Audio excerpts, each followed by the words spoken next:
নমস্কার, 7 week news নেটওয়ার্কে আপনাদের স্বাগত। আসন্ন বিধানসভা নির্বাচনে দমদম লোকসভার বরানগর বিধানসভা কেন্দ্রটিকে পাখির চোখ করেছে বিজেপি। গত 2024 সালে তাপস রায় তৃণমূল ছেড়ে বিজেপিতে যোগ দেবার ফলে লোকসভার সাথেই বিধানসভার ভোট হয় বরানগরে। আর সেই উপনির্বাচনে তৃণমূলের তারকা প্রার্থী সায়ন্তিকা ব্যানার্জি জয়ী হলেও তৃণমূলের ভোট উল্লেখযোগ্যভাবে 10.38% কমে যায়। সায়ন্তিকা এই আসনে বিজেপির সজল ঘোষকে পরাস্ত করেন মাত্র 8,148টি ভোটে, যেখানে বিজেপির ভোট বাড়ে 6.91%। ভোটের অঙ্কের এই হিসেবে 2026-এর ভোটে প্রথমবার বরানগর জয়ের স্বপ্ন দেখছে বিজেপি।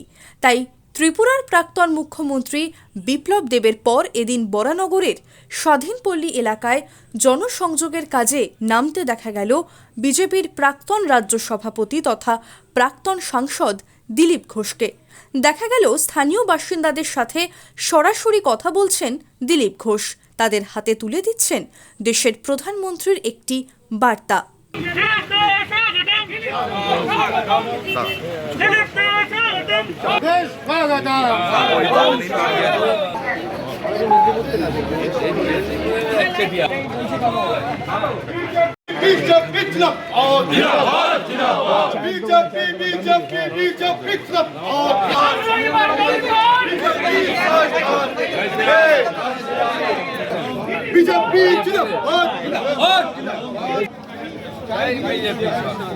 আর সাংবাদিকদের মুখোমুখি হয়ে দিলীপ বাবুর সাফ কথা, এ রাজ্যে সংখ্যালঘু সম্প্রদায়কে ভোটের কাজে ব্যবহার করেছে সিপিআইএম তৃণমূল।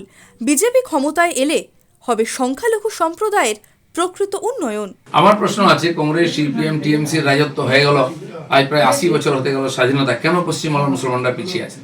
অথচ বাংলা চিরদিন এগিয়ে ছিল শিক্ষায়, দীক্ষায়, সচেতনতায়, ব্যবসা বাণিজ্য, চাকরি বাকরিতে।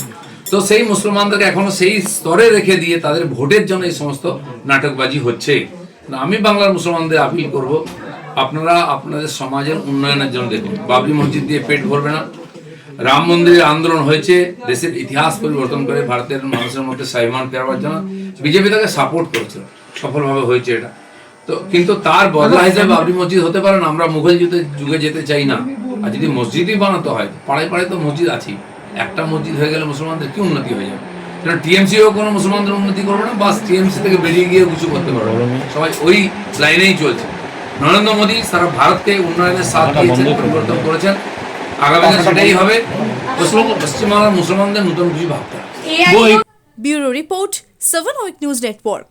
আরও বিভিন্ন খবরের আপডেট জানতে হলে 7 উইক নিউজ চ্যানেলটিকে সাবস্ক্রাইব করতে ভুলবেন না, কারণ আপনাদের একটা সাবস্ক্রিপশন আমাদের জন্য অত্যন্ত মূল্যবান। এবং সেই সঙ্গে আমাদের হোয়াটসঅ্যাপ চ্যানেলটি ফলো করে অবশ্যই পাশে থাকবেন। জয় হিন্দ।